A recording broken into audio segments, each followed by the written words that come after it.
যদি বলেন এগুলো আপনাদের সন্দেহ লাগে, ছেলেরা বাপ তোমরা যদি মনে করো এগুলো কল্প কাহিনী, না না, এটা আল্লাহর কোরআনের কথা, রসুলের কথা, তোমার ফেসবুকের কথার চাইতে কোটি কোটি গুণ বেশি এটা সত্য, তোমার ইউটিউবের কথার চাইতে সত্য, তোমার টেলিভিশন চ্যানেলের খবরের চাইতে সত্য, তোমার আশেপাশের বন্ধু বান্ধব তোমারে যা বলে তার চাইতে আমার মালিকের কোরআনের কথা 100% সত্য। তুমি যদি দুনিয়ার এই কথার উপরে আস্থা রেখে এত কিছু করতে পারো, আমি আমার মনিবের কথার উপরে আস্থা রেখে কেন সেজদা করব না? আমার ধর্মে আমার সম্মান, এটা বোঝার মধ্যেই অনেক বড় গুণ। তুমি যদি এটাই বলো, না বলে যদি এই চুল বাবা, এই এলোমেলো চুল যারা রাখছো, যদি মনে করো এটাই সুন্দর, তো তুমি বেঈমান হও, ধর্মে এফিডেভিট করো, তোমার ভোটার আইডি কার্ড থেকে ধর্মের জায়গাতে ইসলাম বাদ দাও, তোমার জন্ম নিবন্ধন সনদ থেকে ধর্মের জায়গায় ইসলাম বাদ দাও, তোমার পাসপোর্ট থেকে বাদ দাও, এফিডেভিট করো, এটা চেঞ্জ করো। তুমি যদি মনে করো পেশাব করে পানি না নেওয়া এটাই সৌন্দর্য, এটাই ভদ্রতা, চেঞ্জ করো ইসলামের পরিচয়। তুমি যদি মনে করো এক ওয়াক্ত নামাজ না পড়া, 5 ওয়াক্ত নামাজ, কখনোই নামাজ না পড়া এটাই সৌন্দর্য, এটাই জিন্দিগি, এটাই স্বাভাবিকতা, চেঞ্জ করো ধর্মের পরিচয়, বাদ দাও। তোমার মতো 2-4 জন অপদার্থ আল্লাহর দ্বীনের মধ্যে না থাকলে ইসলাম আটকাবে না। কোনো বেনামাজির কারণে ইসলাম আটকায় নাই, কোনো নাফরমানের কারণে ইসলাম কি নাই, ইসলাম আগাচ্ছে, ইসলাম তার গতিতে চলছে। আবু জেহেল আবু লাহাব কালেমা পড়ে নাই বলে ইসলামের বিজয় কি থেমে গেছে? তো শেষ পর্যন্ত ইসলাম তো বিজয় হয়েছে। হ্যাঁ, এটা জরুরি বিষয়, সিরিয়াসলি এটা ভাবেন, সিরিয়াসলি আপনারাও ভাবেন, আপনাদের ছেলে মেয়েদেরকে দিন মানতে বলেন। মনে রাখবেন যে দিন মানা, ইসলাম মানা, কোরআন মানা, আল্লাহর কসম, এটা সুস্থ স্বাভাবিকতার পরিচয়, এটা ফিতরাত। নবী সাল্লাল্লাহু আলাইহি ওয়াসাল্লাম বলেন, মা মিন মাউলুদিন ইল্লা ইউলাদু আলা ফিতরাতিন, প্রত্যেক মানব সন্তান ফিতরাতের উপরে অর্থাৎ ইসলাম মানার যোগ্যতার উপরে ভূমিষ্ঠ হয়। নবীজি বলছেন প্রতিটা মানব সন্তানের মধ্যে ইসলাম মানার পূর্ণ যোগ্যতা থাকে। আল্লাহ শরীরটা বানাইছেন এভাবে, দেহ গঠনই করেছেন। একটি আমল আপনি করণীয় এবং বর্জনীয় বিশ্বাস করেন, আমার আপনার জন্য একটাও করা অসম্ভব যদি হইতো, তাহলে আল্লাহ আমারে আপনারে মানুষ বানাইতো না, ছাগল বানাইতো। আপনারে মানুষ বানাইছে, এটাই প্রমাণ করে আপনি কোরআন সুন্নাহর সমস্ত হুকুম মানতে পারবেন, সমস্ত নিষেধ ছাড়তে পারবেন, এই কারণে আপনারে মানুষ বানাইছে, নাহলে আপনারে ছাগল বানাইল। আপনি সুদ ছাড়া চলতে পারবেন, এই জন্য আপনারে মানুষ বানাইছে। আপনি হারাম ছাড়া চলতে পারবেন, এই জন্য আপনারে মানুষ বানাইছে। কুকুরে না হালাল হারামের তমিজ করে না, পায়খানাও খায়, অন্য কিছুও খায়, কিন্তু মানুষ কেন পায়খানা খাবে? কথা বলেন না কেন? তো হুবহু মানুষ কেন সুদ খাবে? সে না মানুষ। এটা সম্ভব। ওযু, গোসল, নামাজ, রোজা, হজ, যাকাত, বাপ আমার। এজন্য ঈমান ছাড়া, আল্লাহ তাআলার বন্দেগী ছাড়া, আমাদের আল্লাহর সাথে সম্পর্ক ছাড়া আমাদের আর কিচ্ছু নেই।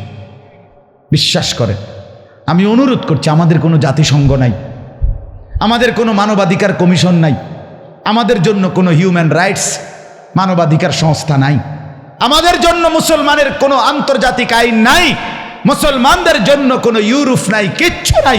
মুসলমানের 1 ফোঁটা রক্তের দাম কোন বেঈমানের কাছে নাই। আমাদের আছে শুধুই একজন, তিনি আল্লাহ। বন্ধু আমার, তাকে বাদ দিয়ে টিকবা না। আখেরাত তো পরে, আখেরাত তো আছেই, দুনিয়াতেই টিকবা না।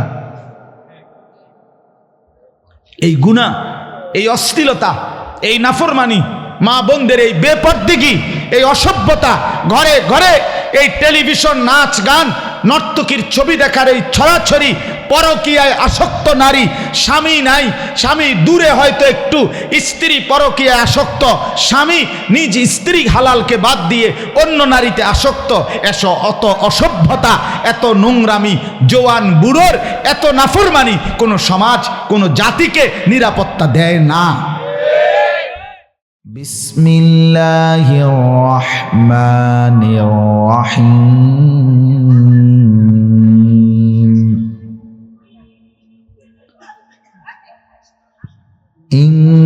ইন্নাল্লাযীনা আমানু ওয়া আমিলুস সালিহাতি কানাত লাহুম জান্নাতুল ফিরদাউসি নুজুলা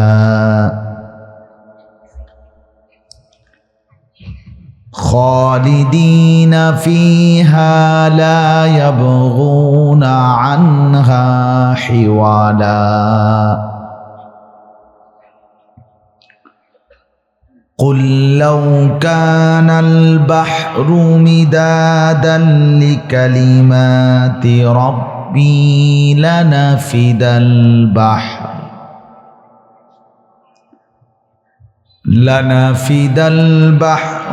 قبل أن تنفد كلمات ربي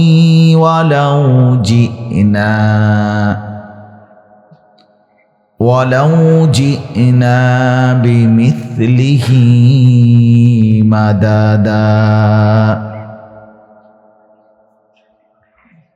قل إنما أنا بشر مثلكم يوحى إلي أنما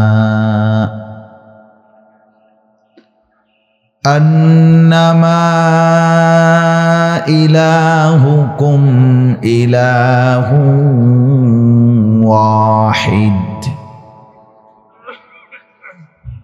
فمن كان يرجو لقاء ربه فليعمل عملا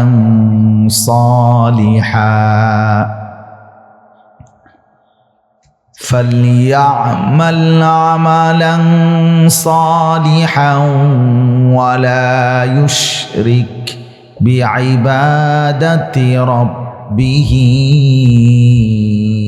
أحدا صدق الله مولانا العظيم. وقال النبي صلى الله عليه وسلم بعثت لأتمم مكارم الأخلاق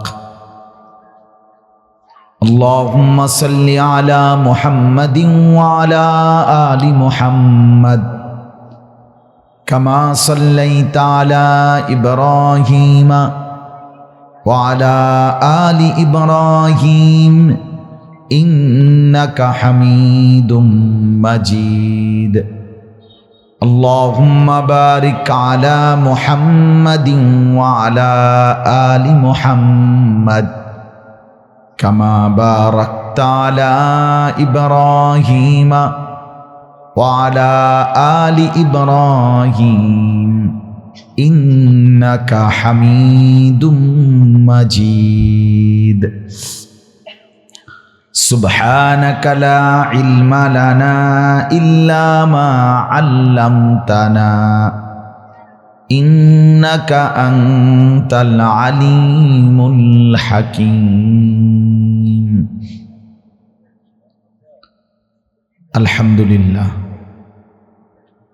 আল্লাহ পাক রব্বুল ইজ্জত জুল জালাল ওয়াল ইকরামের ফজল কারাম। ওই ইকু এটা বন্ধ করে দেন, এমনি স্বাভাবিক আওয়াজ।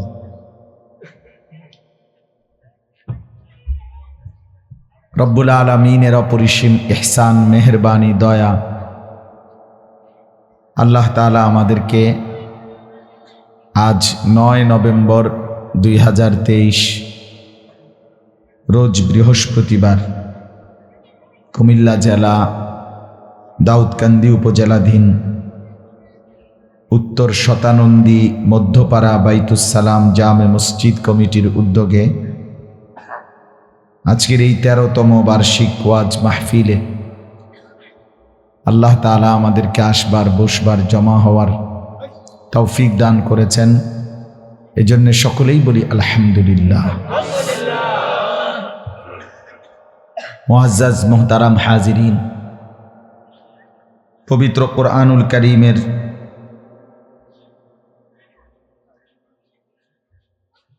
16 নম্বর পারা 18 নম্বর সূরায়ে কাহাফ,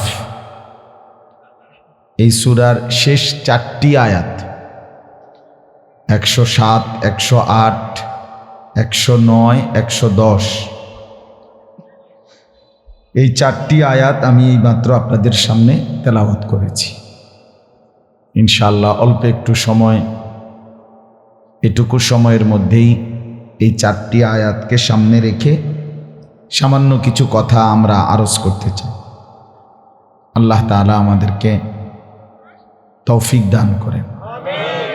যে কয়জনই এখানে বসছেন ভেতরে, আমার একটা বিশেষ অনুরোধ হলো, 1 নম্বরে যে কোনো মোবাইল যাদের হাতে ধরা রেকর্ডের জন্য অথবা এমনিতে, এগুলো নামায়ে ফেলেন। নামাইয়া মোবাইলটা সম্পূর্ণ পকেটে রেখে আপনি 1 ঘন্টা মনোযোগ দিয়ে আল্লাহর কথা শুনেন, আপনি ফায়দা হবে। অনর্থক এখানে মোবাইল ধরে রাখেন না এবং মোবাইল বসে বসে টিপবেন না। আমি তাহলে উঠায় দেব, ধমক দেব। তখন এখন সুন্দর করে বললাম, একটু পরে ধমক দেব, তখন আপনি সরব পাবেন। এটা আমার সোজা কথা। আপনি 1 ঘন্টা আওয়াজ যতক্ষণই হোক, যখন যার কথা শুনবেন মনোযোগ দিয়ে শুনবেন। এ খামখেয়ালি আর অবহেলা, গাফলতি, তুচ্ছতাচ্ছিল্য, অবজ্ঞার কারণে জিন্দিগি আর পরিবর্তন হয় না। এ অনেক বয়স্ক লোক দেখবেন জুমার নামাজের দিন ইমাম সাহেবের বয়ান শুনতে বসে, সামনের কাতারে বসে বসে জুরায়, জিমায়। এইভাবে ওনার জিন্দিগিটাই পার করছে এবার, যার কারণে জিন্দিগির মধ্যে কোনো সৌন্দর্য নেই। বয়স্ক মানুষ কিন্তু পরিবর্তন নেই। 60 বছর এখনো বিড়ি সিগারেট খায়, 60 বছর এখনো চা দোকানে নাচ গান দেখে, টেলিভিশন দেখে, 60-70 বছর এখনো কথা বললে গালি ছাড়া কথা কইতে পারে। এরকম বদভ্যাস হইল কেন বুড়া মানুষ? এতদিন হায়াত পাওয়ার পরও একটা লোক তো আরো অনেক সুন্দর হওয়ার কথা, আরো চরিত্রবান, উত্তম আখলাকওয়ালা হয়। তার আওয়াজটা কোনোভাবেই ভাল লাগলো না। একটা বড় হয়, একটা ছোট, সদর বদর আওয়াজ বেটা।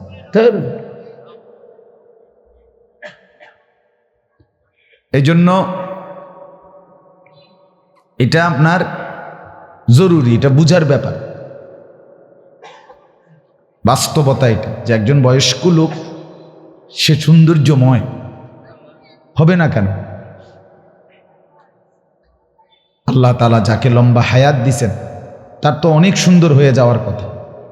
কথায় বার্তায়, চলনে বলনে, উঠা বসায়, চেহারা থেকে, কথাবার্তা থেকে নূর প্রকাশিত হওয়ার কথা। কিন্তু দেখা গেছে জিন্দিগি শেষ বয়সটা, আমি প্রতিদিন প্রায় দিন দুঃখে বলি, বয়স্ক লোকরা আমাদের দেশে চা দোকানে নিজের হায়াতটাকে একবারে লিজ দিয়ে ফেলছে, মানে ইজারা দিয়ে ফেলছে, যে যতক্ষণ শৈল্যে কুলায়, জানে কুলায়, তোমার দোয়ানে বইয়ে থাকো। এই এক খামখেয়ালি জিন্দিগি। এই জন্য বললাম জিন্দিগির পরিবর্তন হয় না। দেখা গেছে কেন এমন, যে আল্লাহর কথা কখনোই মনোযোগ দিয়ে শুনেন। 60 বছর আল্লাহর কথা শোনার পরে লোকটা আরো পরিবর্তন হওয়ার কথা। আমাদের যে সমস্ত ছেলেগুলো দেখবেন মসজিদের পেছনে বসে এই খামখেয়ালি করে, ঠেলা দেয়, ধাক্কা মারে, মোবাইল টিপে, দুষ্টমি করে, হাসাহাসি করে, বান্দরামি করে, এই অপদার্থ অপদার্থই থাকে। তার চেহারা সুরতে চলনে বলনে আপনি কোনো পরিবর্তন দেখতেন না, একই রকম। গত বছরও যেই রকম এবছরও এইরকম, 2 বছর আগেও যেমন 2 বছর পরও এমন। মানে পাক পবিত্রতা, আচার আচরণের সৌন্দর্য, ব্যক্তিত্ব, আত্মসম্মান, আত্মমর্যাদা, আত্ম অনুভূতি কিচ্ছু নেই। যেটা জেনে দেখে আজকে এটা ফ্যান্ড, এটা দেখতে ভালো লাগছে তো এটা ফিন্স, মাসখানিক পরে আরেকটা দেখতে ভালো লাগছে তো এটা ফিন্স। 1 মাসে একরকম চুল, আরেক মাসে আরেক রকম চুল, কখনো হাসে, কখনো কান্দে, কখনো ছবি উড়ায়, কখনো বেডিতের ফিসে হাঁটে, পাগল ছাগল আর কি, মানে কোনো ফুপ পশ্চিম নেই। হ্যাঁ হ্যাঁ, বাস্তবতা। প্রতিবন্ধী, প্রতিবন্ধী, অ্যাবনর্মাল। চেহারা সুরত দেখলেই বুঝবেন অ্যাবনর্মাল, প্রতিবন্ধী। নিজস্ব কোনো বুঝ, বুদ্ধি, দিমাগ নাই, কিচ্ছু নাই, নিজস্ব স্বকীয়তা নাই, নিজস্ব কোনো ব্যক্তিত্ব নেই। এটা অনেক বড় নিয়ামত, গায়রত অনেক বড় নিয়ামত। আত্মসম্মান, আত্মমর্যাদা, নিজের অনুভূতি যে আমি কে, আমি কোত্থেকে আসলাম, আমি কার সন্তান, আমার বংশ কি, আমার ধর্ম কি, আমার করণীয় কি, আমি কেমন থাকা উচিত, এই বুঝটা যার মধ্যে আছে অনেক বড় নিয়ামত। গায়রত, আত্মসম্মান অনেক বড় নিয়ামত। এটা যার মধ্যে নাই সে এক ধরনের প্রতিবন্ধী, মানসিক প্রতিবন্ধী সে।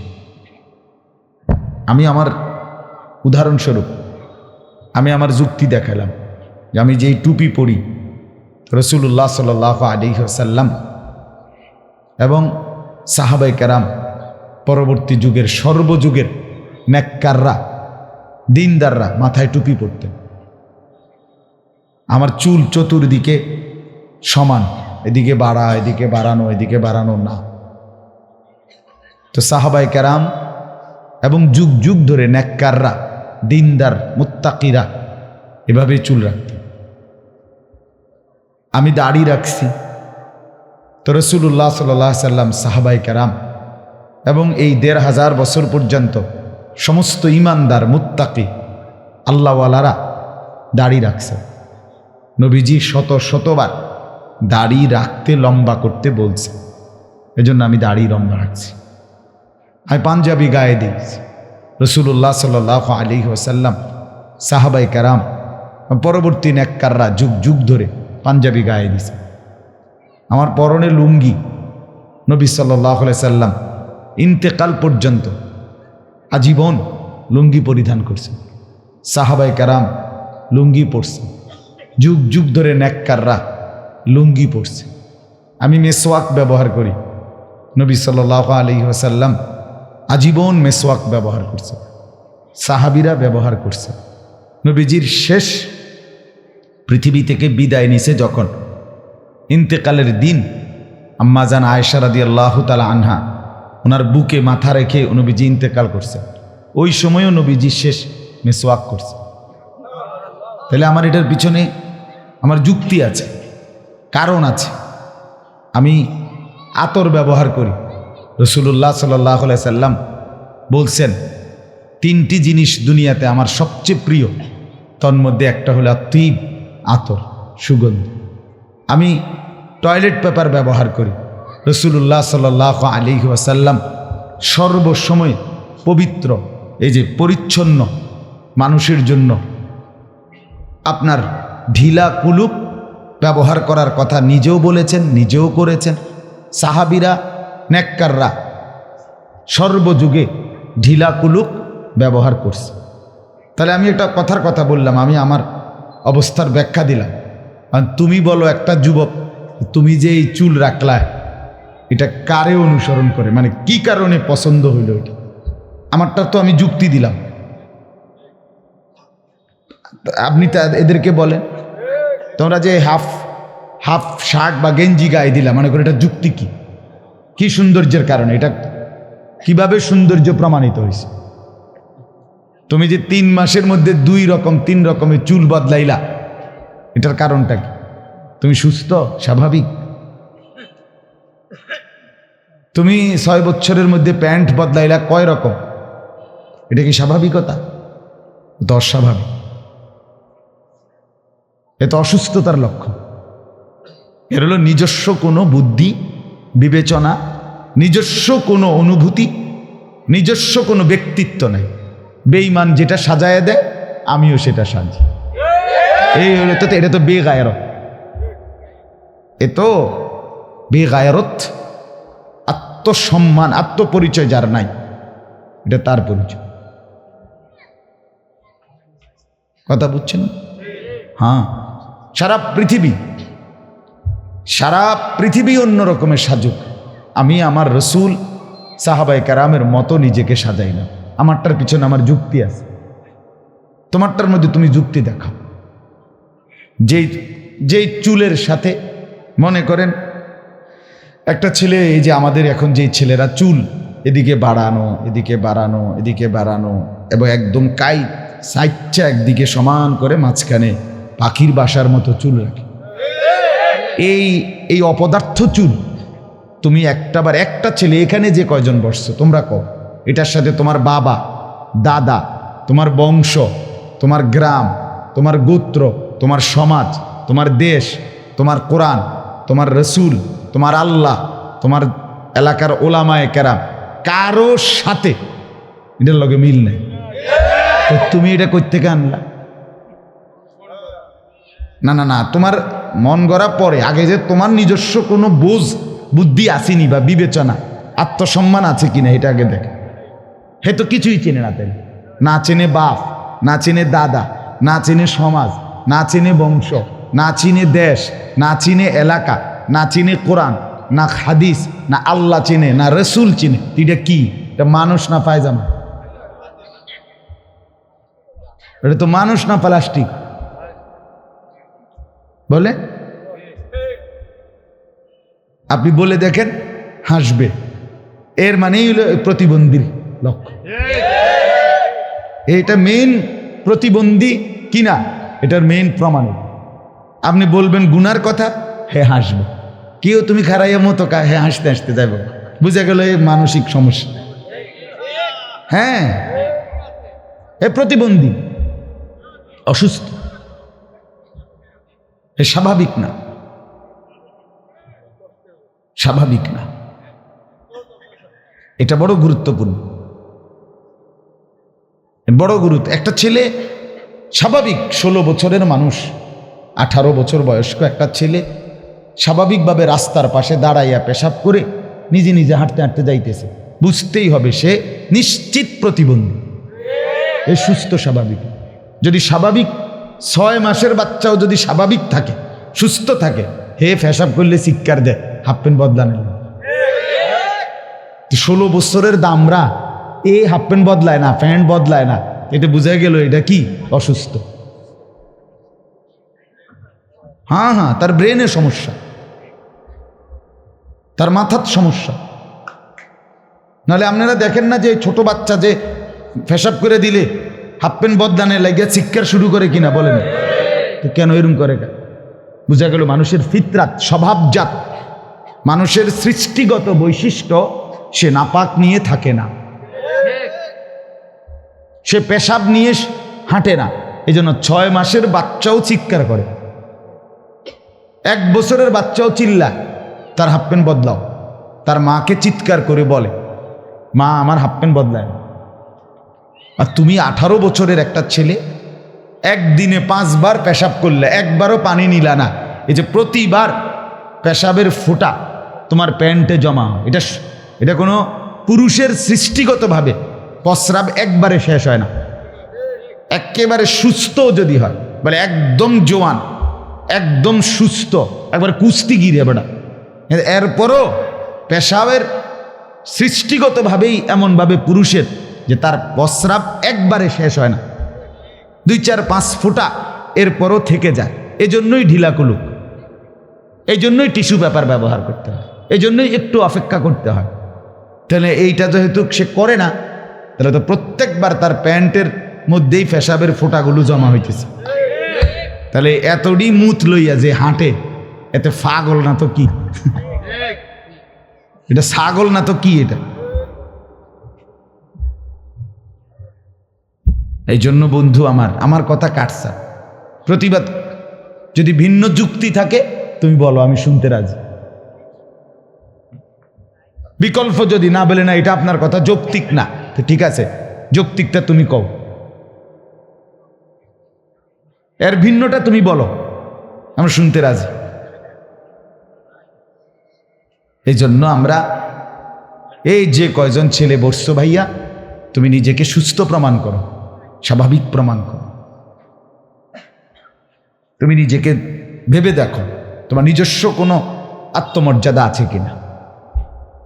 আমি আসলে কার সন্তান, আমার বংশ কি, আমার ধর্ম কি, আমার পরিচয় কি। আমাদের বাংলাদেশের একজন প্রখ্যাত বুজুর্গ আলেম আছেন, হজরত মাওলানা মুফতি নজরুল ইসলাম কাসিমি দামাত বারাকাতুহুল আলী। হুজুরের বয়ানে আমি একদিন শুনছি, হুজুর বয়ানে বলেন যে আমি পৃথিবীর বহু ইউরোপ কান্ট্রি সফর করছি বহুবার। উনি সারা বিশ্ব ভ্রমণকারী, এখনো আছেন জীবিত, বয়ান করে। তো হুজুর বলেন যে আমি আমার জীবনে অসংখ্য ইউরোপ কান্ট্রিতে ভ্রমণ করছি। আমার এই পাঞ্জাবি পায়জামা টুপি দাড়ি নিয়ে যতবার আমি ইউরোপ কান্ট্রির কোনো বিমানবন্দরে এয়ারপোর্টে পাসপোর্ট ভিসা দেখাইছি, নামছি, আমার ইমিগ্রেশন হইতে বের করতে ছাড়া দিতে 1 মিনিটও দেরি করে নাই। কারণ আমার কাগজে লেখা আমার ধর্ম ইসলাম আমার পাসপোর্টে, আর আমার পোশাকও প্রমাণ করে এটাই মুসলমানের পোশাক। এই জন্য আমার কাগজ আর আমার দেহ চেহারা সমান মিলছে, এই জন্য সাথে সাথে আমাকে ছেড়ে দিছে। আমার সাথে একই ফ্লাইটে ধর্ম লেখা ইসলাম পাসপোর্টে, কিন্তু লেবাস পোশাকে ইসলামের কোনো চিহ্ন নাই। এমন বহু ব্যক্তি আমি জীবনে দেখছি 6 ঘন্টাও এয়ারপোর্টে আটকায় রাখছে, যে তোর লগে তো মিলে না, তোর ধর্মের পরিচয়ের সাথে সুরত তো মিলে না। কথা বুঝছেন? এই জন্য এর মধ্যে সম্মান, আমার ধর্মে আমার সম্মান, এটা বোঝার মধ্যেই অনেক বড় গুণ। তুমি যদি এটাই বলো, না বলে যদি এই চুল বাবা, এই এলোমেলো চুল যারা রাখছো, যদি মনে করো এটাই সুন্দর, তো তুমি বেঈমান হও, ধর্মে এফিডেভিট করো, তোমার ভোটার আইডি কার্ড থেকে ধর্মের জায়গাতে ইসলাম বাদ দাও, তোমার জন্ম নিবন্ধন সনদ থেকে ধর্মের জায়গায় ইসলাম বাদ দাও, তোমার পাসপোর্ট থেকে বাদ দাও, এফিডেভিট করো, এটা চেঞ্জ করো। তুমি যদি মনে করো পেশাব করে পানি না নেওয়া এটাই সৌন্দর্য, এটাই ভদ্রতা, চেঞ্জ করো ইসলামের পরিচয়। তুমি যদি মনে করো 1 ওয়াক্ত নামাজ না পড়া, 5 ওয়াক্ত নামাজ কখনোই নামাজ না পড়া এটাই সৌন্দর্য, এটাই জিন্দিগি, এটাই স্বাভাবিকতা, চেঞ্জ করো ধর্মের পরিচয়, বাদ দাও। তোমার মতো 2-4 জন অপদার্থ আল্লাহর দ্বীনের মধ্যে না থাকলে ইসলাম আটকাবে না। কোনো বেনামাজির কারণে ইসলাম আটকায় নাই, কোনো নাফরমানের কারণে ইসলাম কি নাই, ইসলাম আগাচ্ছে, ইসলাম তার গতিতে চলছে। আবু জেহেল আবু লাহাব কালেমা পড়ে নাই বলে ইসলামের বিজয় কি থেমে গেছে? তো শেষ পর্যন্ত ইসলাম তো বিজয় হয়েছে। হ্যাঁ, এটা জরুরি বিষয়, সিরিয়াসলি এটা ভাবেন, সিরিয়াসলি আপনারাও ভাবেন, আপনাদের ছেলে মেয়েদেরকে দিন মানতে বলেন। মনে রাখবেন যে দিন মানা, ইসলাম মানা, কোরআন মানা, আল্লাহর কসম, এটা সুস্থ স্বাভাবিকতার পরিচয়, এটা ফিতরাত। নবী সাল্লাল্লাহু আলাইহি ওয়াসাল্লাম বলেন, মা মিন মাউলুদিন ইল্লা ইউলাদু আলা ফিতরাতিন, প্রত্যেক মানব সন্তান ফিতরাতের উপরে অর্থাৎ ইসলাম মানার যোগ্যতার উপরে ভূমিষ্ঠ হয়। নবীজি বলছেন প্রতিটা মানব সন্তানের মধ্যে ইসলাম মানার পূর্ণ যোগ্যতা থাকে। আল্লাহ শরীরটা বানাইছেন এইভাবে, দেহ গঠনই করেছেন। একটি আমল আপনি করণীয় এবং বর্জনীয় বিশ্বাস করেন, আমার আপনার জন্য একটাও করা অসম্ভব যদি হইতো, তাহলে আল্লাহ আমারে আপনারে মানুষ বানাইতো না, ছাগল বানাইতো।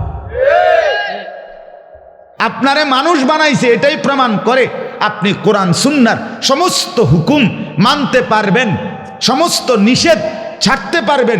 এই কারণে আপনারে মানুষ বানাইছে, নাহলে আপনারে ছাগল বানাইল। আপনি সুদ ছাড়া চলতে পারবেন, এই জন্য আপনারে মানুষ বানাইছে।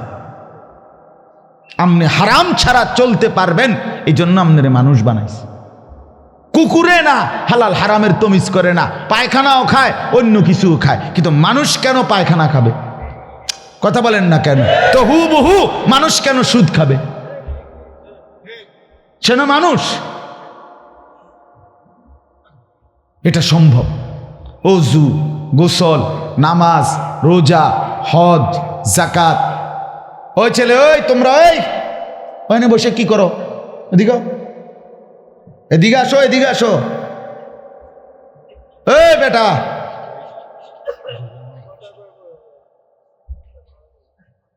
না না, এটা তামসার লেগে দেয় না। তোমার সমস্যা হলে তুমি বাইরে যাইয়া যেটা মনোগিটা তুমি ঠ্যাঙ্গাল গি দিয়া হাঁটো। এর কারোর জন্য টেনশন নাই আমার। আমার টেনশন আমার চোখের সামনের শ্রোতা, আল্লাহর কথা শুনতে হবে। বলে নতুন আইছেন আপনি, নতুন আইছি না ফুরে নাইছি ফরের কথা, আর আইলাম না, নাইলে কি একবার সুযোগ পাইছি, একবারই কয়ে যায়। বুঝেন নাই হিসাব? আমাদের সন্তানদের হালাত বড় নাজুক। কেউ নাই আমাদের এই 16 বছর, 18 বছর, 20 বছরের সন্তানের কাছে আমরা অসহায়। আরে কি আশ্চর্য কথা! আমরা হাল ছেড়ে দিছি, বাপ মা হাল ছেড়ে দিছে, সমাজ হাল ছেড়ে দিছে। অসহায়, অসহায়। তার চুলের সামনে অন্যরা অসহায়, তার মোবাইল টিপার সামনে অন্যরা অসহায়, তার মাস্তানি আর সাঁদাবাজির সামনে অন্যরা অসহায়। আশ্চর্য কথা! আহা, এরা যদি আমাদের ছেলে যদি আমরা ফেলে দেই এভাবে, তাহলে আমরা আল্লাহর জন্য, দ্বীনের জন্য, আগামী দিনে মুসলমানের জন্য যুবকদেরকে যদি তৈরি না করেন, তাহলে আগামী দিনে আল্লাহর দ্বীনের জন্য লড়বে কে? জীবন বাজি রাখবে কে? শাহাদাতের খুন পান করবে কে? বলে কে? কোত্থেকে আনবেন? আরে আরেকজনের ফুট কি আপনি হাওলাত করে আনতেন পারবেন? তাহলে এরা তো আমাদের ছেলে, এরা মার পবিত্র দুধ খাইছে। মুসলমান মার দুধ খেয়ে বড় হয়েছে। এদের বাবা মুসলমান, এদের দাদা মুসলমান, এদের নানা মুসলমান, চাচা, মামা, ফুফা, খালু, এতগুলো মানুষ যার মুসলমান, সেই ঘরে এত আত্মীয় স্বজন থাকার পরেও আপন সন্তান 16 বছরের মুসলমানের বাচ্চা এক ওয়াক্ত নামাজ পড়বে না। এই জানোয়ার কেমনে ঘরে ঘুমায় বলেন? ওর মা কই, ওর বাপ কই? আরে বলেন না মিয়া, ওর অভিভাবক কই? ওর অভিভাবক করে 1 বছরে কোনোদিন ফজরের নামাজ পড়লো না, এই ঘরে ঘুমায়। আরে এত বড় জানোয়ার এই ঘরে কেমনে ঘুমায়? তার মা কেমনে ঘুমায়? তার বাপ কেমনে ঘুমায়? কল্পনা করেন আপনি? আপন মা বাপ যদি বাইচা থাকে মুসলমান, সেখানে আমার ঘরে আমার ছেলে 1 বছরে কোনোদিন ফজরের নামাজ পড়বে না, এটা মেনে নেয় কেমনে? হতে পারে কিভাবে বলেন না? আমরা হাল ছেড়ে দিছি, আমরা মনে করছি আমরা হেরে গেলাম, আমরা পরাজিত, আমরা ব্যর্থ। আমাদের ছেলে যেমনি ইচ্ছা এমনি চলুক, আমাদের মেয়ে যেমনি ইচ্ছা এমনি চলুক, আমাদের ফুতের বউ যেমনি ইচ্ছা এমনি চলুক, আমগো বেডি যেমনি ইচ্ছা এমনি চলুক। বেডির যেদিন মনে কয় সেদিন বাজারে যাইব, যখন মনে কয় সেদিন বাজারে যাইব। ভাত রাইনলে রাইনব, নইলে হোটেলতে আইনা খাইব। কিন্তু কি করো? বাজার ঠিক, মার্কেট ঠিক, শপিং ঠিক। আস্তাগফিরুল্লাহ, আস্তাগফিরুল্লাহ, আস্তাগফিরুল্লাহ। 3টা বাজে ছেলেটা বের হইছে, রাতের 10টা বাজে ঘরে আসছে। 7 ঘন্টা কিউ কিটস আড্ডা দিছে। কথা বলেন না? 7 ঘন্টা মুসলমানের বাচ্চা আড্ডা দেয় কেমনে? তুই কি আড্ডা দিছ বাপ? 7 ঘন্টা কি করছো আমারে বউ? আহা, এটা কথা হইল কোনো? এই ছেলের আসরের নামাজ কই? এর মাগরিব কোথায়, এর এশার নামাজ কোথায়?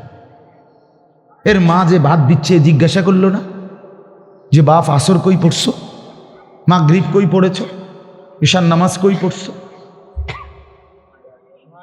হ্যাঁ, আমার 42 বছরের জীবনে আমার 4টা সন্তান আছে, আমার মা এখনো বেঁচে আছে, 70-এর উপরে বয়স মার, বাবা নাই। খোদার কসম এখনো মা আমারে প্রতিনিয়ত জিজ্ঞাসা করে বাপ নামাজ পড়ছো না? এখনো জিজ্ঞাসা করে।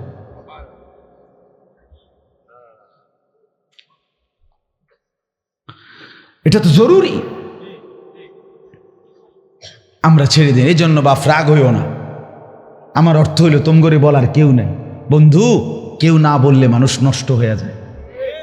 একদিন দেখবা 30 বছর পরে তোমার জীবনে কিচ্ছু নেই। কারণ কি? আহা, কেউ যে তোমারে কাছে টানে নাই, ঠিক কেউ যে তোমারে আগলায়া রাখে নাই, তুমি তোমার মতো করে চলছিলা, যার ফলে নষ্ট হতে হতে শেষ শেষ। অসংখ্য অসংখ্য যুবক যুবতী প্রতিনিয়ত নিজের খেয়াল খুশি মতো যারা চলে, শেষ পর্যন্ত নষ্ট হয়ে যায়, ফালতু হয়ে যায়, একেবারেই অকেজো অচল হয়ে যায়। না চরিত্র থাকে, না শরীর থাকে, না যৌবন থাকে, না কোনো বুদ্ধি বিবেচনা থাকে, কিচ্ছু থাকে। এজন্য আমার অনুরোধ, আমি এক কথার ফেরিওয়ালা, সারাদিন এ কথা বলি যে সমবয়সীর লোকে চললা ভাইয়া জীবনটা ভালো রাখতে পারত না। আমার এই কথা ছেলেরা মনে রেখো, মানে তোমার সমান্য, তোমার সমান্যার লগে চললা তুমি ভালো থাকতে পারত, ওই থাকতে দিবে না তোমারে ভালো। তোমার মোবাইল নাই, হেইতে হেইতের মোবাইল দিয়ে তোমারে উলঙ্গ ছবি দেখাইয়া নষ্ট করে দিবে। তুমি প্রেম করার জন্য মাইয়া খুঁজা পাও না, হেতে টয়া দিব তোমারে। হ্যাঁ, তুমি নষ্ট হওয়ার জন্য সে তোমারে খুঁজে দিবে। মদের আড্ডা তুমি চেনো না, ওই ব্যবস্থা করে দিবে। জুয়ার আড্ডা তুমি চেনো না, ওই ব্যবস্থা করে দিবে। পত্রিকা আসছে না, এক অনলাইনে জুয়া খেলতে খেলতে এক নায়িকা আত্মহত্যা করছে। সে অবৈধ প্রেমিক, হেবাটা সাইয়া রয়েছে, সে সাইয়া রয়েছে, ওই মেয়ে ফাঁসি দিচ্ছে। সে বলতে এই কয়দিন হয়েছে, এরপরে সেই প্রেমিক এখন বলে কি, দেখো আমি দেখতেছি সে ফাঁসি দিচ্ছে, আমি মনে করছি এমনি এমনি দেয়, এল্লাই ধরছেন। কত বড় জানোয়ার, চিন্তা করছেন? কত বড় নৃশংস মানুষ। আহা, প্রিয় ভাই আমার, শেষ পর্যন্ত কিন্তু মৃত্যু নিশ্চিত। বাপ মনে রেখেন, আজ কিংবা কাল। একটা সময় যেহেতু আমরা যৌবন ছিলাম না, শিশু ছিলাম, তো এখন যুবক হয়েছি, ও চিরেই আবার যুবক থাকবো না, এটাই সত্য। এজন্য জিন্দেগির উপরে কদর করেন। জীবনটা নিজের পরিচয় নিজে নেন। আমি কে, আমি কোত্থেকে আসলাম, কে আমারে পাঠাইল, কেন আসলাম, আমি করছি কি, এই করার ছিল কি না আমার, নাকি অন্য কিছু, আমি শেষ পর্যন্ত যাব কোথায়, সেখানে আমার কিছু বলতে হবে কি না, সেখানে আমাকে কিছু শুনতে হবে কি না, এটা খবর নেওয়া উচিত। এত গাফেল মানুষ হয় না। এটা মানুষ, এ পাগল না, ছাগল না, এ গরু না, ছাগল না, এ কুকুর বিড়াল না, মানুষ। আল্লাহ তাআলা আমাদের প্রত্যেককে বুঝার তৌফিক দান করেন। চলেন সূরা কাহাফের শেষ 4টি আয়াত, 107, 108, 109, 110। আল্লাহ তাআলা ইরশাদ করছেন, ইন্নাল্লাযীনা আমানু ওয়া আমিলুস সালিহাত কানাত লাহুম জান্নাতুল ফিরদাউসি নুজুলা। এ আল্লাহ তাআলা একটা চূড়ান্ত মূলনীতি বলছেন। আমাদের জীবনের এই বেঁচে থাকার 3টা মূল টার্গেট আছে। আমরা এখানে যারা বসা মুসলমান, আমরা যারা মুমিন, আমরা প্রত্যেকেই নিজের পরিচয় মুসলমান এতটুকু বুঝি, মানি, ঠিক না? মানি না? তো আল্লাহ আমাদের এই জীবনের 3টা মূল টার্গেট আছে। 1 নাম্বার টার্গেট হলো আল্লাহ তাআলার সন্তুষ্টি অর্জন করা। 2 নাম্বার টার্গেট হলো জান্নাত লাভ করা। 3 নাম্বার টার্গেট হলো জাহান্নাম থেকে বাঁচা। আল্লাহর মহব্বত, জান্নাতের আশা, জাহান্নামের ভয় আমাদের জীবনের সব নড়াচড়ার মধ্যে কার্যকর। এটার একটা গুরুত্বপূর্ণ প্রভাব আছে। আমি কেন নামাজ পড়ি? আমি আল্লাহকে ভালোবাসি। আমি কেন নামাজ পড়ি? আমি জান্নাত পেতে চাই। আমি কেন নামাজ পড়ি? আমি জাহান্নাম থেকে বাঁচতে চাই। এই যে তিনোটাই এনে আছে কি না? আমি মিথ্যা বলি না, আমি চুরি করি না, আমি সুদ খাই না। কেন? আমি আল্লাহকে ভালোবাসি, আর আমার আল্লাহ এটা নিষেধ করছে। আমি জান্নাত পেতে চাই, জান্নাত পেতে হলে গুনাহ ছাড়তে হবে। আমি জাহান্নাম থেকে বাঁচতে চাই, গুনাহ করলে জাহান্নামে যেতে হবে। তাহলে এই 3টা জিনিস আছে কি না বলে? মানে আমার প্রত্যেকটা নড়াচড়া, উঠা বসা, আমরা মুসলমান, আমাদের সব কিছুর মধ্যে এই 3টা জিনিস মাদার, মানে ভিত্তি, কার্যকর। মনে রাখা চাই আল্লাহর ভালোবাসা, জান্নাতের আশা, জাহান্নামের ভয়। এই 3 জিনিস কন তো কি কইছি? 3 জিনিস কি কি কন? আল্লাহর ভালোবাসা, জান্নাতের আশা, জাহান্নামের ভয়। মাতালারের না, মুখে কন। আল্লাহর ভালোবাসা বলেন, জান্নাতের আশা, জাহান্নামের ভয়। এটা মনে রাখ। আপনি রোজা রাখছেন কেন? আল্লাহকে ভালোবাসি, জান্নাত পেতে চাই, জাহান্নাম থেকে বাঁচতে চাই। আপনি নাচ গান দেখেন না কেন? আল্লাহকে ভালোবাসি, জান্নাত পেতে চাই, জাহান্নাম থেকে বাঁচতে চাই। সব কিছুর মধ্যে এটা কার্যকর। আমার জীবন, মুমিনের জীবন, দোস্ত আমার বাবারা, অনিয়ন্ত্রিত হইতে পারে না। মুমিনের জীবন অগোছালো হয় না, মুমিনের জীবন এলোমেলো হয় না। আপনি নিজে কইতারেন না আপনি কি লেগে করেন, কেন হাসেন, কেন কাঁদেন, কেন হাঁটেন, কেন দুনিয়া নিয়ে এত ব্যস্ত থাকেন, আপনি বুঝেন না। না, মুসলমান এমন হয় না।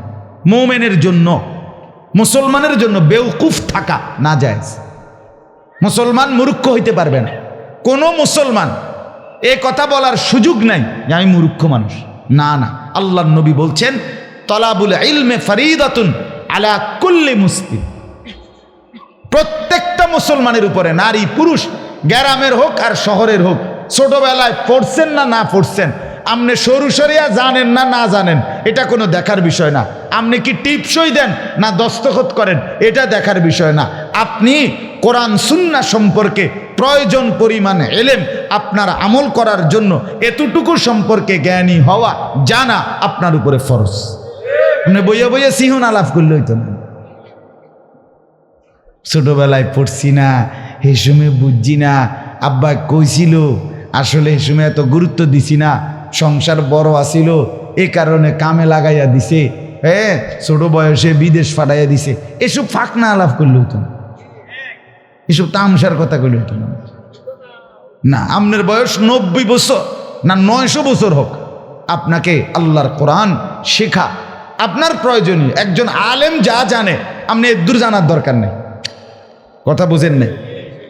একজন আলেম বেশি জানুক, উনি অনেক কিছু জানছে, এটা তার মানুষের দিন প্রচারের জন্য দরকার, এটা আল্লাহ তাআলা বিশেষ দান করছে। কিন্তু মৌলিক যেটুকু না হলে নাই হয়, এতটুকু চলনসই দ্বীনি ইলম, ওযু, গোসল, নামাজ, রোজা, হজ, যাকাত, জিকির, সহি শুদ্ধ কোরআন তেলাওয়াত, হালাল হারাম, কোনটা জায়েজ কোনটা না জায়েজ, কোনটা উচিত কোনটা অনুচিত, এদূর সম্পর্কিত জানা আপনার আমার প্রত্যেকের উপরে, নারী পুরুষ সবার উপরে ফরজে আইন। স্কুলে পড়লেও ফরজ, মাদ্রাসাত পড়লেও ফরজ, কিচ্ছু না পড়লেও ফরজ। আপনি কির মূর্খ, আপনি সরু সরিয়া না জানেন না। আপনারা সরু সরিয়া জানেন কিনা এটা তো জিগাইছে না কেউ, কথা বলেন না কেন? তা আপনি এটা কীর্তেন কন। আপনি এবিসিডি জানেন না, বুঝছি, প্রাইমারি পড়ছেন না, এই কারণে আপনি কন আপনি মূর্খ, মানে আপনার নাম দস্তখত করতে পারেন না, টিপসই দেন, তো এটা আপনারা কেউ জিগাইছেনি। অতএব এটা মনে রাখতে হবে, আমাদের প্রত্যেকের জন্য দিন শেখা, দিন জানা ফরজে আইন, ফরজে আইন।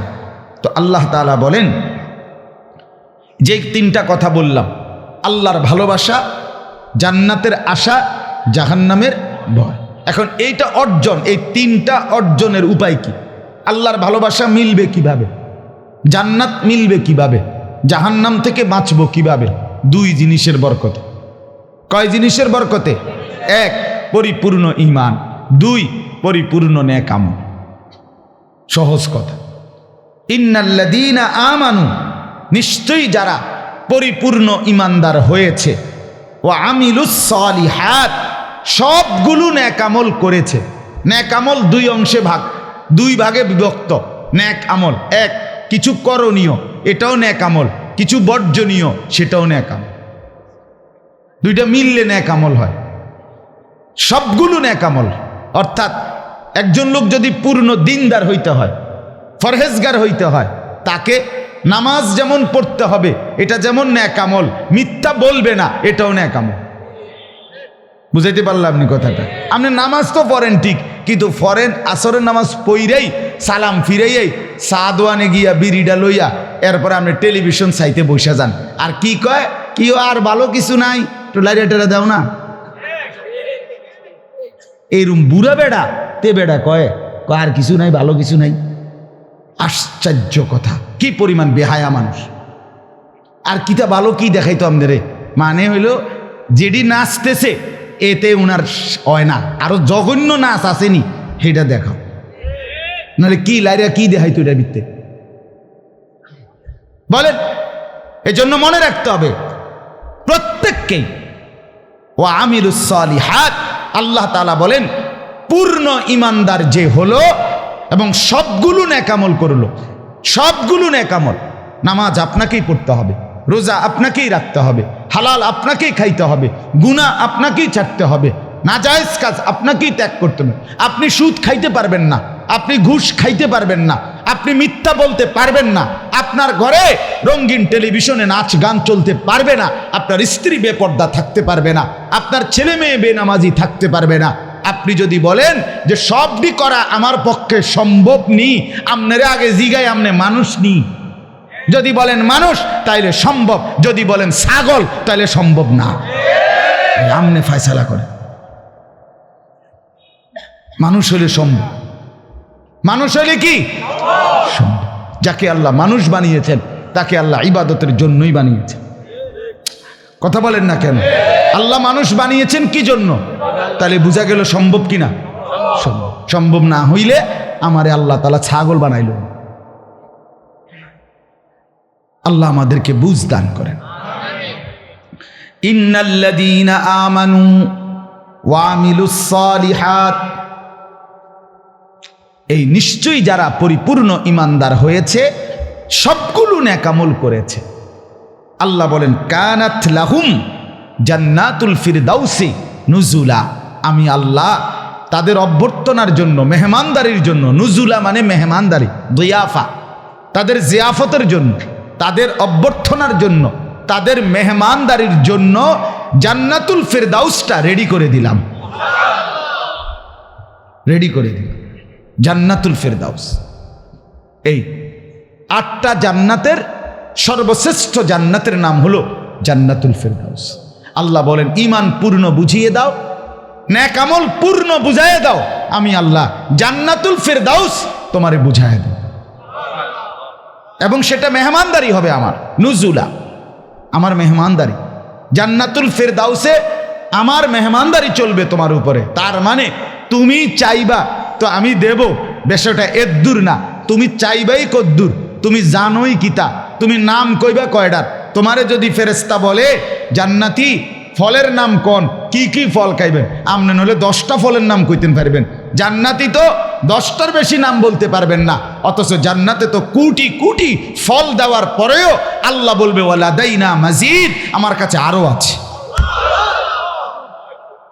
আরো আছে। লাহুম মা ইয়াশাউনা ফিহা ওয়ালাদাইনা মাজিদ। আল্লাহ বলে জান্নাতি বান্দা আমার যা চাইবে তা তো পাবেই, এবং আমি আল্লাহর কাছে আরো আছে, সেগুলো দেওয়া হবে। জান্নাতি বলবে আর না, ফেরেশতাকে আল্লাহ বলবে ওয়ালাদাইনা মাজিদ, আরো আছে, আরো দাও, আরো দাও, আরো দাও। জান্নাতি বান্দা বারবার বলবে ফেরেশতা আর লাগবে না, আল্লাহ বলবে না আরও আছে দাও। এভাবে দিতে দিতে দিতে দিতে একটা পর্যায়ে ফেরেশতা থেমে যাবে।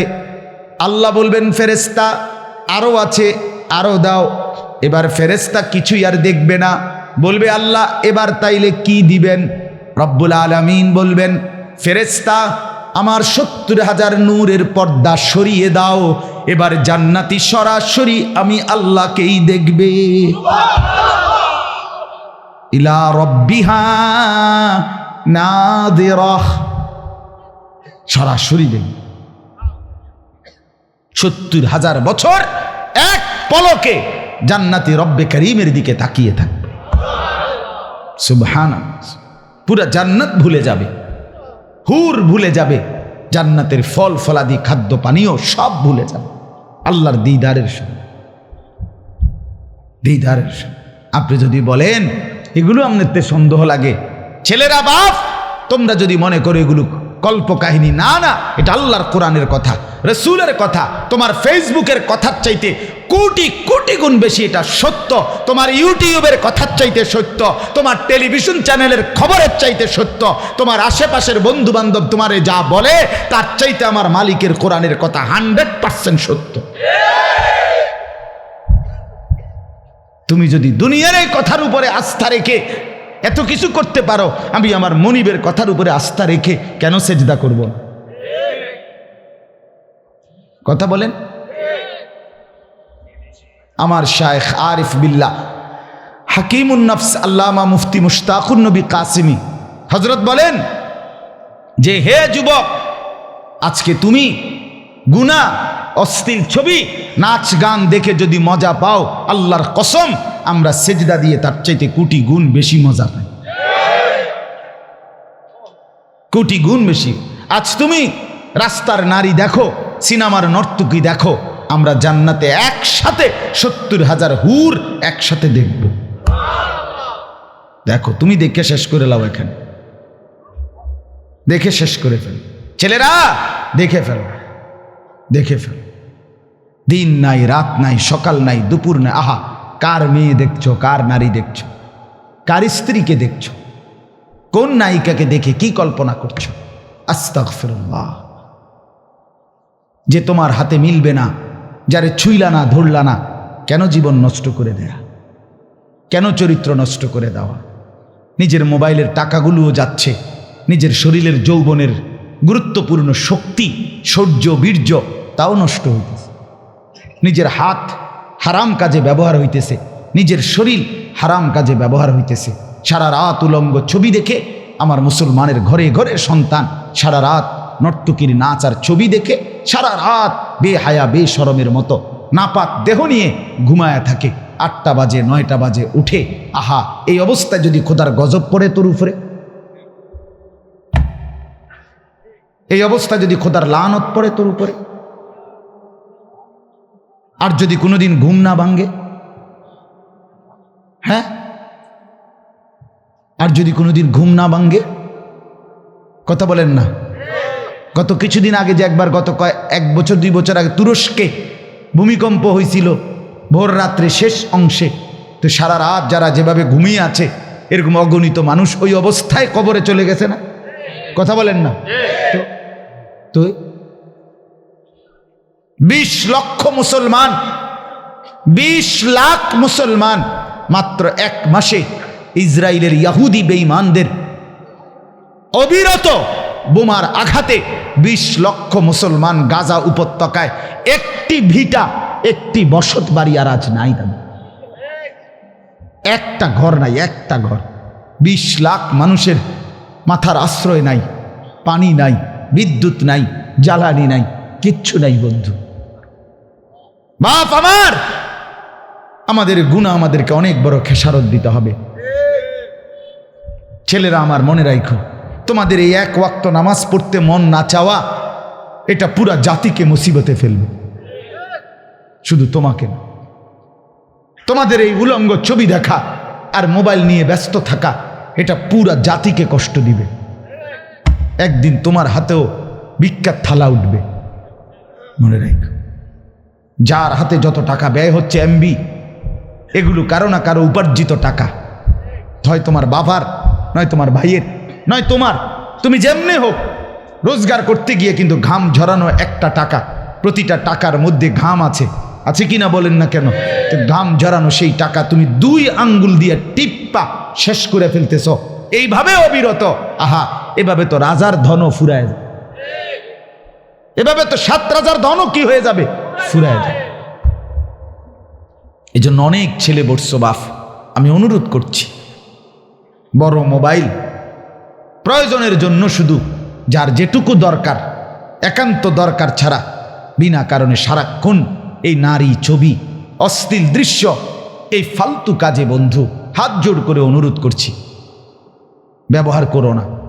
মনে রাখো ভাইয়া, অচিরেই অচিরেই এই ইসরায়েলের ইয়াহুদিরা, মাত্র একটা গুরুত্বপূর্ণ হিসাব শুনেন, ইসরায়েলের ইয়াহুদি মাত্র 92 থেকে 93 লাখ, 1 কোটি না, 1 কোটি না।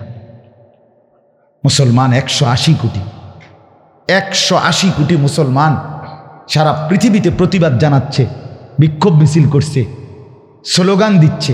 180 কোটি মুসলমানের পৃথিবীতে এই 92 লক্ষ বেঈমান 1 পয়সার কোনো পাত্তা দিচ্ছে না। আমাদের দুর্বলতাটা কোথায়? আমরা কি পরিমাণ হেরে গেলাম? শুধু 20 লাখ মুসলমানের উপরে জুলুম করছে, বিষয়টা তো এটা না বন্ধু।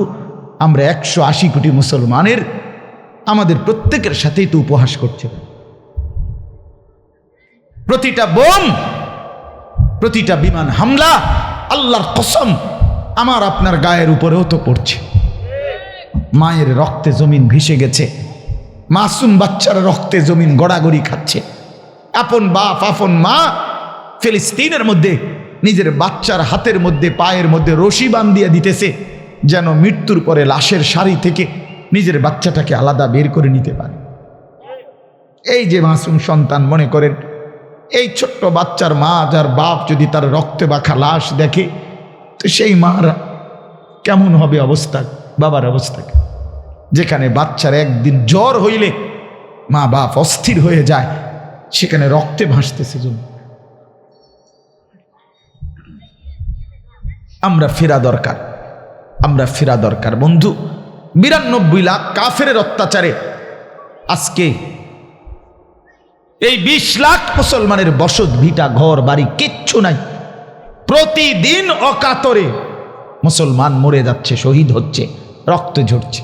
আমি এই জন্য প্রতিদিন একবার হলেও এই কথাটা বলি, আমার বাপ 92 লাখ কাফেরের আক্রমণে যদি মুসলমানদের এই অবস্থা হয়, আমরা নজরুল ভাই, আমরা 130 কোটি কাফের বেঈমানের কাটা তারের বেড়ার ভেতরে আছি আমরা। মনে রাখেন ছেলেরা, মনে রাখো এই বন্ধুর কথা। তোমার চতুর্দিকে 130 কোটি কাফের, তুমি তার কাঁটা তারের ভিতরে আছো। হিসাব বুঝেন? বলেন, ফিলিস্তিনের সাথে মিশরের বর্ডার আছে, সিরিয়ার বর্ডার আছে, লেবাননের বর্ডার আছে, জর্ডানের বর্ডার আছে, 4টা মুসলিম রাষ্ট্রের বর্ডার আছে। আমার বাংলাদেশের চতুর্দিকে 1 সুতা, 1 ইঞ্চি কোন মুসলিম রাষ্ট্রের বর্ডার আছে? এই বাপ, কোথায় আশ্রয় নিবা? আইনাল মাফার, পালাবে কোথায়? আশ্রয় নিবে কোথায়? তুমি কিংবা তোমার সন্তান, আমি কিংবা আমার সন্তান। আমি মরে যাওয়া তো শেষ না। আমার যে একটা 2 বছরের বাচ্চা আছে, আমার যে একটা 7 বছরের ছেলে আছে, আগামী 20 বছর পরে আমার সেই সন্তান যদি জান মালের নিরাপত্তা না পায়, আগামী 20 বছর পরে আমার 2 বছরের বাচ্চা যদি জীবনের নিরাপত্তা না পায়, জীবন মানে কি আমি মরে যাওয়া শুধু? কথা বলেন না কেন? তো ভাইয়া, তোমার ছোট ভাই নাই, তোমার ছোট বোন নাই, আগামী দিনে তুমি বিয়ে করবা না, আল্লাহ চাহে তো তোমার সন্তান হবে না। তো তুমি এই নাফরমানি করলে, 1 ওয়াক্ত নামাজ যদি তোমার পড়তে মন না চায়, দোস্ত আমার, তোমার সন্তান কি করবে? হ্যাঁ, তুমি এত অশ্লীল ছবি দেখে, নারীর ছবি দেখে তুমি শরীরটা নষ্ট করে ফেলছো। তোমার জন্য যেই বিবি মিলবে, সেই বেটি চরিত্রবান কেমনে পাবে? হ্যাঁ, কেমনি মিলবে ভাইয়া? কিভাবে মিলবে? আজকে তুমি যদি সারা দিন সারা রাত মোবাইলে উলঙ্গ ছবি দেখো, তাহলে তোমার হাতে যদি আল্লাহ চাহে তো হায়াতে বাঁচলে, বিয়ে করলে, তোমার যদি এমন সন্তান হয়, তারা কি করবে তখন? তারা তো তোমার সামনে খোলামেলা জিনা ব্যভিচার করবে। আজ ইউরোপে এটাই তো দৃশ্য, আমি তো নিজ কানে শুনছি। মহিলা স্ত্রী, তার ঘরে অন্য পুরুষ, স্বামী তার রুমে অন্য মহিলা, অন্য মেয়ে, মেয়ে তার রুমে অন্য ছেলে, এভাবেই রাত কাটায় তারা। যখন যার যাকে মন চায় তাকে নিয়ে নিচ্ছে, তার সাথেই রাত কাটছে। এটাই তাদের অবাধ যৌন স্বাধীনতা, ফ্রি সেক্স, অবাধ স্বাধীনতা। বাপ আমার, এজন্য ঈমান ছাড়া, আল্লাহ তাআলার বন্দেগী ছাড়া, আমাদের আল্লাহর সাথে সম্পর্ক ছাড়া আমাদের আর কিচ্ছু নেই। বিশ্বাস করেন, আমি অনুরোধ করছি, আমাদের কোনো জাতিসংঘ নাই, আমাদের কোনো মানবাধিকার কমিশন নাই, আমাদের জন্য কোনো হিউম্যান রাইটস মানবাধিকার সংস্থা নাই, আমাদের জন্য মুসলমানের কোনো আন্তর্জাতিক আইন নাই, মুসলমানদের জন্য কোনো ইউরোপ নাই, কিচ্ছু নাই। মুসলমানের এক ফোঁটা রক্তের দাম কোনো বেঈমানের কাছে নাই। আমাদের আছে শুধুই একজন, তিনি আল্লাহ। বন্ধু আমার, তাকে বাদ দিয়ে টিকবা না। আখেরাত তো পরে, আখেরাত তো আছেই, দুনিয়াতেই টিকবা না। এই গুনাহ, এই অশ্লীলতা, এই নাফরমানি, মা বোনদের এই বেপরদিগি, এই অসভ্যতা, ঘরে ঘরে এই টেলিভিশন, নাচ গান, নর্তকীর ছবি দেখার এই ছড়াছড়ি, পরকীয়ায় আসক্ত নারী, স্বামী নাই, স্বামী দূরে হয়তো একটু, স্ত্রী পরকীয়ায় আসক্ত, স্বামী নিজ স্ত্রী হালালকে বাদ দিয়ে অন্য নারীতে আসক্ত। অত অসভ্যতা, এত নোংরামি, জোয়ান বুড়োর এত নাফরমানি কোনো সমাজ, কোনো জাতিকে নিরাপত্তা দেয় না। আমাদের মুসিবত, ভীষণ মুসিবত আসবে। আমি অনুরোধ করছি, আমরা আমাদের চিৎকার করে গেলাম, আমরা আমাদের আহাজারি করে গেলাম, আমরা বলে গেলাম ইসরায়েলের ইহুদিরা ফিলিস্তিনের বিরুদ্ধে যুদ্ধ করে না, 180 কোটি মুসলমানের বিরুদ্ধে যুদ্ধ করছে। আপনি জানেন তাদের সিদ্ধান্ত? 1948 সালে তারা ঘোষণা দিছে, যেদিন ইহুদি রাষ্ট্র শুরু করছে এই ইসরায়েল নাম দিয়া, সেদিন তারা বলছে আমরা মিশরের নীল নদ, ইরাকের ফোরাত আর মোহাম্মদের মদিনা, এই পুরা মধ্যপ্রাচ্য নিয়ে একটি ইহুদি রাষ্ট্র প্রতিষ্ঠা করব। এই নিয়তে, এই স্বপ্ন নিয়ে তারা এখানে গোড়াপত্তন করছে ফিলিস্তিন। এজন্য ইসরায়েলের ওই ইহুদিরা যদি ওইখানে টিকে যায়, 180 কোটি মুসলমান আমরা, আমাদের অস্তিত্ব হুমকির মুখে পড়ব। আমরা বাঁচব কিনা আগামী দিনে, এটার প্রশ্ন। ওরা যদি টিকে যায়, আপনি খামখেয়ালি মনে করেন এটা রোহিঙ্গা না, এটা কাশ্মীর না, ফিলিস্তিন, এটা আর ওইটা ভিন্ন। পৃথিবীর অন্য যত জায়গায় মুসলমান নির্যাতিত, সব জায়গায় ব্যথিত আমরা, কিন্তু এখানকার হালাত একটু ভিন্ন। বুঝেন নাই? এখানকার অবস্থা ভিন্ন। আমরা প্রত্যেকেই বাপ আল্লাহর দিকে ফিরে আসি। আমাদের আল্লাহই আমাদের আশ্রয়। ইলা রব্বিকা ইয়াউমা ইদিনিল মুস্তাকার। আল্লাহ বলছে তোমার রবের কাছেই তোমাদের আশ্রয়, রবের কাছেই ঠিকানা। ইলাইহিল মাসির, আমাদেরকে শেষ পর্যন্ত ফিরতে হবে আমাদের আল্লাহর কাছে। ইলাইহি তুরজাউন, আল্লাহর নিকটেই ফিরে আসতে। এই জন্য বললাম, আল্লাহ বলেন ঈমান ঠিক করে দাও, আমল ঠিক করে দাও, আমি জান্নাতুল ফিরদাউসে আমি নিজে মেহমানদারি করব। নবীজি বলছেন ইজা সাআলতুমুল্লাহাল জান্নাহ ফাসআলুহুল ফিরদাউস, তোমরা যদি আল্লাহর কাছে জান্নাত চাও তো ফিরদাউসটা চাইও। 8 নাম্বার সবচেয়ে উঁচা। কেন? নবীজি বলছে ফাইন্নাহু আওসাতুল জান্নাহ, এটাই হচ্ছে জান্নাতের সর্বোৎকৃষ্ট মধ্যভাগ, জান্নাতের সর্বোত্তম জায়গা। অমিনহা তুফাজ্জারু আনহারুল জান্নাহ, গোটা 8টি জান্নাতের মধ্যে 4টি নহর, দুধের নহর, মধুর নহর, মদের নহর, পানির নহর প্রবাহিত হচ্ছে, সেটা জান্নাতুল ফিরদাউস থেকেই প্রবাহিত হচ্ছে। আল্লাহ রসুল বলছে জান্নাতুল ফিরদাউসের ছাদ আর আল্লাহ তাআলার আরশের বিছানা মেঝে বরাবর। আল্লাহর আরশের ফ্লোর আর জান্নাতুল ফিরদাউসের ছাদ বরাবর। নবীজি বলছে জান্নাতুল ফিরদাউসে যারা যাবে 24 ঘন্টা আল্লাহ এবং তার রসুলকে সঙ্গে পাবে, সারাক্ষণ আল্লাহ এবং রসুলের দিদার মিলবে। এই জন্য আল্লাহ বলে জান্নাতুল ফিরদাউসে মেহমানদারি করুন, মেহমানদারি করুন। খালিদিনা ফিহা, আমার ঈমানওয়ালা আমলওয়ালা বান্দা জান্নাতুল ফিরদাউসে স্থায়ীভাবে থাকবে। লা ইয়াবগুনা আনহা হিওয়ালা, কোটি কোটি বছর পরেও একদিনের জন্য বিরক্ত হবে না, এখান থেকে যেতে মন চাইবে না, সরতে মন চাইবে। এরপর আল্লাহ বলেন কুল্লাউ কানাল বাহরু মিদাদাল লিকালিমাতি রাব্বি লানাফিদাল বাহরু ক্বাবলা আন তানফাদা কালিমাতু রাব্বি।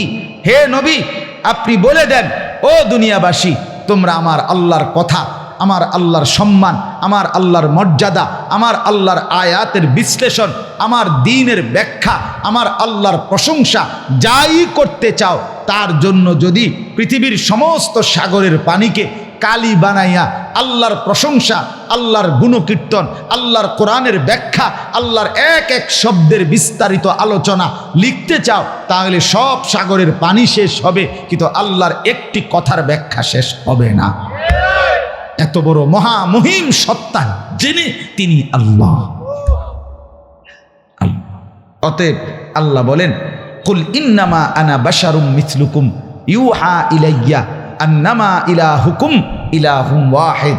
অতএব নবী জগৎবাসীকে, মক্কার কুরাইশদেরকে বলে দেন, দেখো আমি খোদা না, আমি ফেরেশতা না, আমি আলগা কেউ না, আমি মানুষ, আমি মানুষ। অতএব আমি যা বলছি আল্লাহর পক্ষ থেকে ওয়াহি পেয়েই বলছি, আল্লাহর পক্ষ থেকে বলছি। ইউহা ইলাইয়া, আমার কাছে আল্লাহর কাছ থেকে প্রতিনিয়ত ওহী আসে।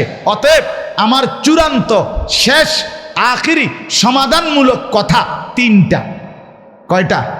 নবীকে আল্লাহ বলছে এই শেষ কথা। এটা কোনো কোনো মুফাসসির বলছে কোরআনুল কারীমের শেষ মুহকাম আয়াত এটা, অর্থাৎ তিনটা মূল কথা আল্লাহ বলছে বন্ধু বলে দেন, আমনে মানো বা না মানো, পৃথিবীবাসী আমি মুহাম্মদের 23 বছরের খুলাসা, সারাংশ। আমার 23 বছরের কথার কি খুলাসা, সারাংশ। আমার পুরা 23 বছরের কোরআনের খুলাসা, আমার পুরা ইসলাম নামে যেই শরীয়ত আমি তোমাদেরকে দিয়েছি, এটার খুলাসা। কয় কথা? 3 কথা। এক, আন্নামা ইলাহুকুম ইলাহুম ওয়াহিদ। মনে রাখবা, সর্বাবস্থায়, সব ব্যাপারে, সর্বক্ষণ তোমাদের ইলাহ শুধুই একজন। তাইলে হাসি কিংবা কান্না, আনন্দ কিংবা বেদনা, সুখ কিংবা দুঃখ, পাওয়া কিংবা না পাওয়া, আবেগ কিংবা হতাশা, সর্বাবস্থায়, সকল হালাতে, দুঃখের পাহাড়ে কিংবা সুখের সাগরে, সব অবস্থায় শুধুই খেয়াল রাখবা, ডাকবা, মনে রাখবা একজনকেই, তিনি আল্লাহ।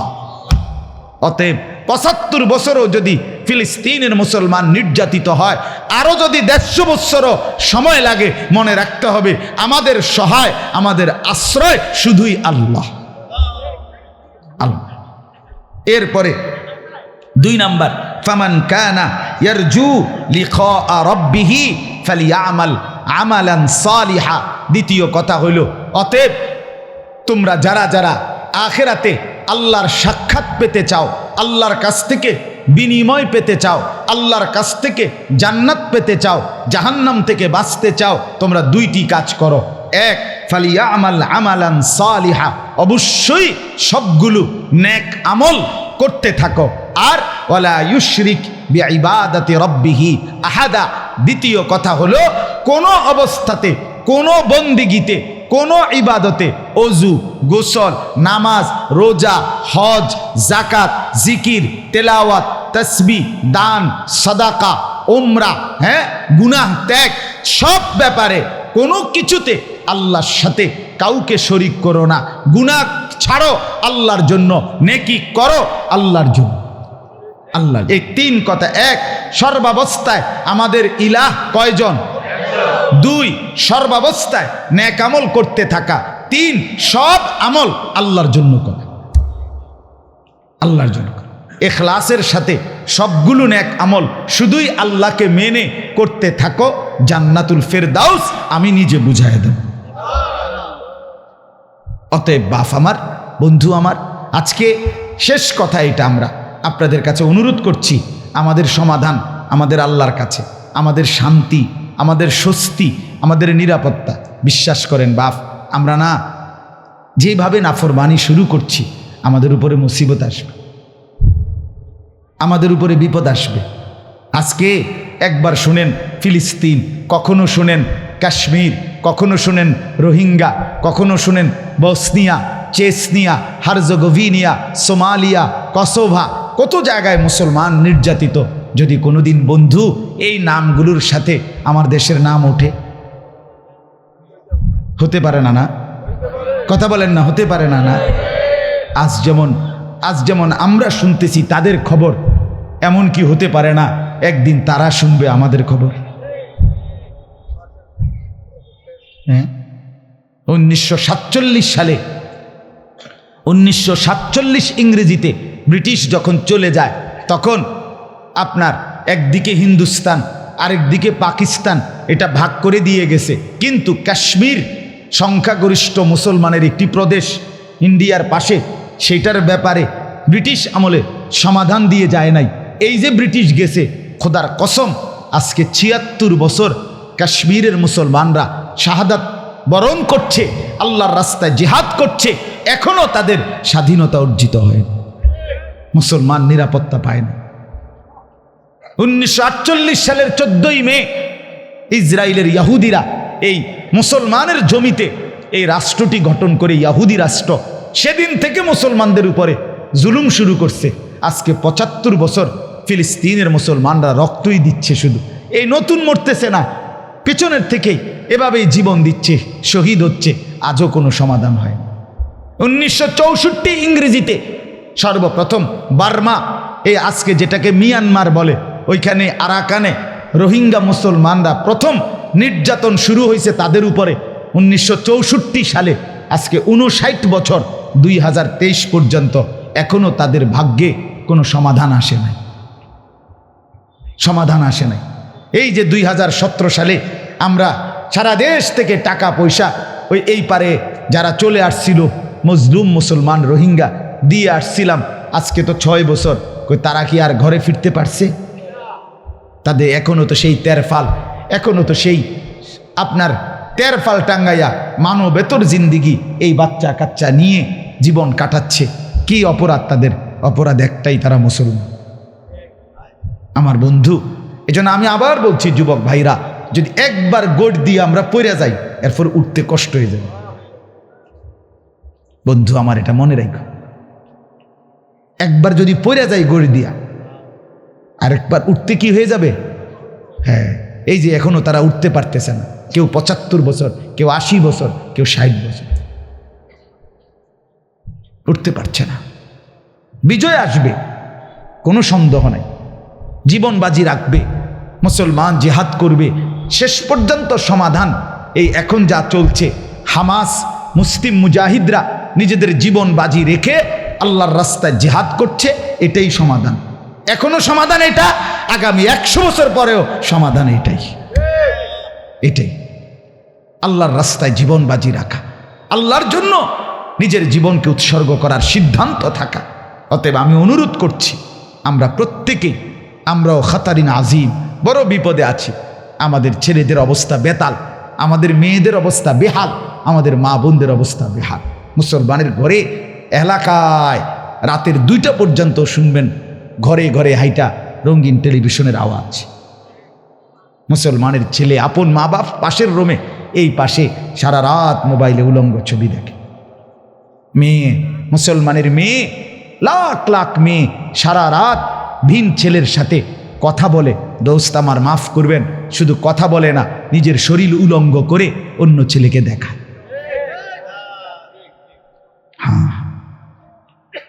হ্যাঁ, যদি কারো লজ্জা থাকে তো ভাইবেন, আপনার মেয়ের চলাফেরা দেখেন, রঙ্গে ঢঙ্গে সাইজা আপনার মেয়ে কোন জানোয়ারকে দেখাইবার জন্য বাইরে যায়, আপনি জিগাইন। যদি আপনার ভিতরে গায়রত থাকে, আত্মসম্মান থাকে, আর যদি সব খোয়াইয়া ফেলেন তো তার কিচ্ছু নেই। আমনেরও শরম নাই, আমনের বেডিরও শরম নাই, আমনেরও শরম নাই, আমনের মাইয়ারও শরম নাই, তো ঠিকই আছে। বেহায়ার লগে তো বেহায়ায়, কথা বুঝছেন না? কিন্তু বাকি যদি লজ্জা শরম থাকে, ভাইবেন, চিন্তা ভাবনা করে নিজেদের ছেলেদের দিকে নামাজের ফিকির করেন।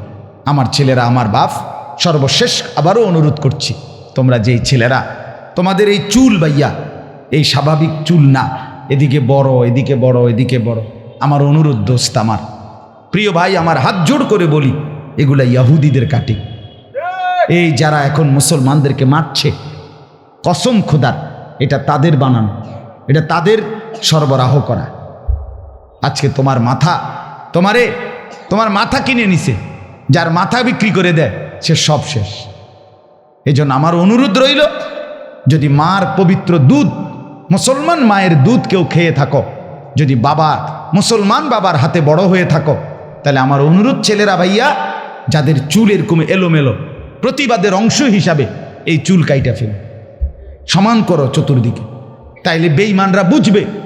বেঈমান, খোদার কসম, তোমরা ছেলেরা যদি চুল সোজা করো চতুর্দিকে, আল্লাহর কসম, পৃথিবীর ইহুদি আর কাফেররা বুঝবে মুসলমানের যুবকরা নড়ে চড়ে বসছে, নড়ে চড়ে বসছে। হ্যাঁ হ্যাঁ, আমরা হতাশ না, কারণ আমরা আরেকজনের ফুত পামু কই, আমাদের সন্তানরাই ইনশাআল্লাহ আল্লাহর জন্য জান দিবে, ইনশাআল্লাহ এরাই লড়বে, ইনশাআল্লাহ আগামী দিনে ইসলামের জন্য লড়বে। আল্লাহ তাআলা প্রত্যেকটা ছেলেকে, প্রতিটা মাকে, বাবাকে, প্রতিটা ছেলে মেয়েকে ঈমান ইসলামের রঙে রঙিন হওয়ার তৌফিক দান করেন। চেষ্টা করবেন তো ইনশাআল্লাহ?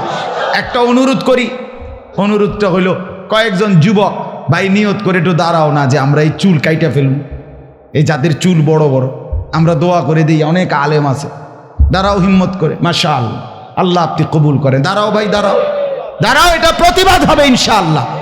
তোমরা মাহাদির পক্ষে লড়বে ইনশাআল্লাহ, তোমরাই লড়বে ইনশাআল্লাহ। দাঁড়াও, দাঁড়াও নওজোয়ান, যাদের চুল বেশি বড় তারা দাঁড়াও সাহস করে, শরমের কিছু নাই। তুমি প্রতিবাদের অংশ হিসেবে দাঁড়াও, যে আমি বেঈমানের থুতু মারলাম, বেঈমানের ডিজাইনের উপরও থুতু মারলাম। আল্লাহ আপনি তৌফিক দান করেন। চাচারা, মুরব্বীরা, আপনারা সবাই দোয়া করে দেন এই ছেলেদেরকে, এরা যেন আগামী দিনে ইমাম মাহাদির পক্ষে লড়তে পারে ইনশাআল্লাহ। আল্লাহ আপনি তৌফিক দান। বাকিরা দাঁড়াইলা না, যারা দাঁড়াইলা না, তোমরা কি দাজ্জালের পক্ষে তাইলে না?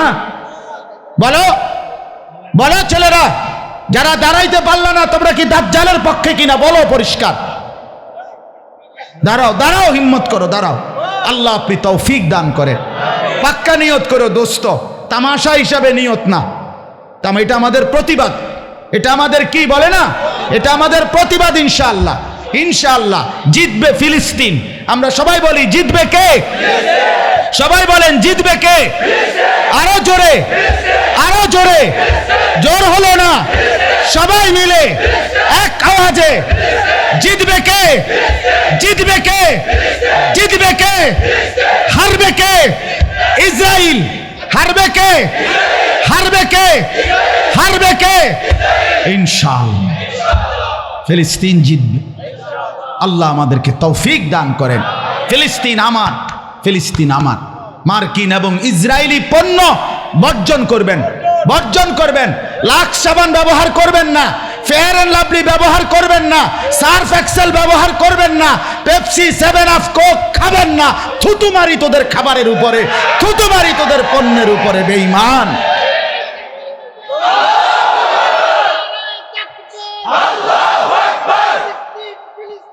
জিন্দাবাদ, জিন্দাবাদ। আল জিহাদ, আল জিহাদ। ইনশাআল্লাহ আমরাই জানবাজি রাখবো ইনশাআল্লাহ। আমি আমার 7 বছরের ছেলেকে বলছি, বাপ তুই ওয়াদা দে। আমার পুতেরে বলছি, তুই বাপ ক। আমি বাপও বললাম, আমি আল্লাহর জন্য জীবন দেব, নয়তো তুই জীবন দিবি। যেই সুযোগ পাস তেই আল্লাহর জন্য জান বিলায় দেবে ইনশাআল্লাহ। আল্লাহ আমাদের সন্তানদেরকে তৌফিক দান করেন, আমাদেরকে ঈমান আমলের দৌলত দান করেন। আল্লাহ কবুল করেন।